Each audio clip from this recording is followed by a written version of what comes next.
Niñas y niños, en la siguiente actividad, después de los múltiplos y divisores o factores, vamos a hablar de los números primos y compuestos, entre el 1 y el 100. ¿Por qué entre el 1 y el 100? Porque son infinitos al ser números naturales, ¿ya?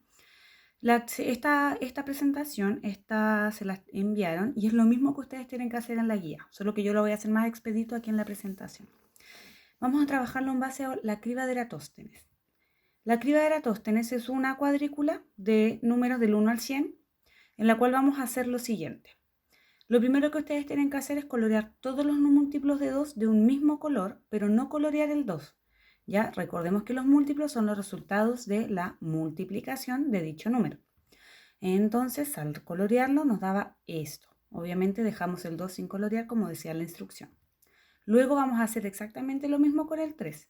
Pero esta vez pongamos atención, dice, si ya está coloreado, no lo vuelvas a colorear, ¿ok? Luego les queda algo como esto, con los numeritos ahí amarillos. Ahora dice colorea todos los múltiplos de 5 de un mismo color, menos el 5, y sin colorear los que ya estaban coloreados, y nos dan esos azulitos que están ahí. Luego hacemos exactamente lo mismo con los múltiplos de 7, y nos dan estos verdes de acá, y luego dice todos los de 11 menos el 11, y si ya está coloreado, no hay que volver a colorear. Y nos damos cuenta que no había ninguno coloreado, ¿ya? Perdón, que estaban todos coloreados. Entonces,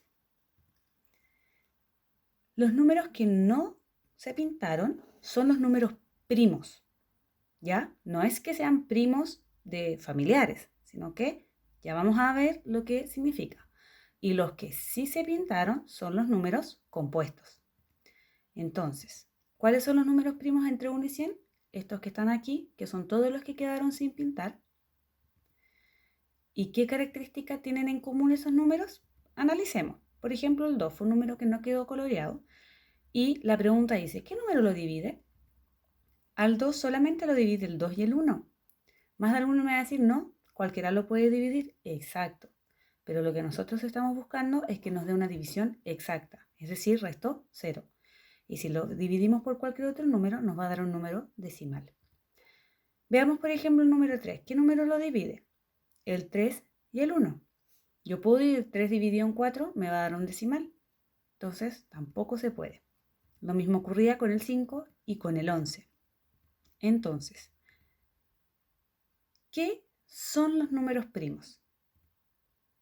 Un número primo es un número que solo se puede dividir por sí mismo y por 1.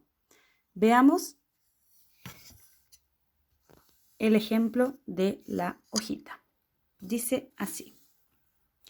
El 13 es un número que no estaba coloreado, ¿no es cierto? Entonces, ¿yo puedo dividir 3 en 1? Claro, me da 13. ¿Yo puedo dividir 3 en 13? Sí, me da 1. ¿Puedo dividir 3 en 2? Exacto, me da 6, pero me sobra 1. Por lo tanto, no es un número primo. A diferencia de los números compuestos. ¿Qué son los números compuestos? Por ejemplo, uno que sí estaba coloreado, el 14. ¿Puedo dividir yo 14 en 1? Claro. ¿Puedo dividir yo 14 en 14? Claro, me da 1. Pero el 14 también lo puedo dividir en 7 y me da 2. Y el 14 también lo puedo dividir en 2 y me da 7. Miren la diferencia. Aquí tengo solamente opciones de dividir por 1 y por el mismo número, pero acá puedo dividir por 1, el mismo número y otros números más. Entonces, números primos son los que se dividen solo en sí mismo y en 1.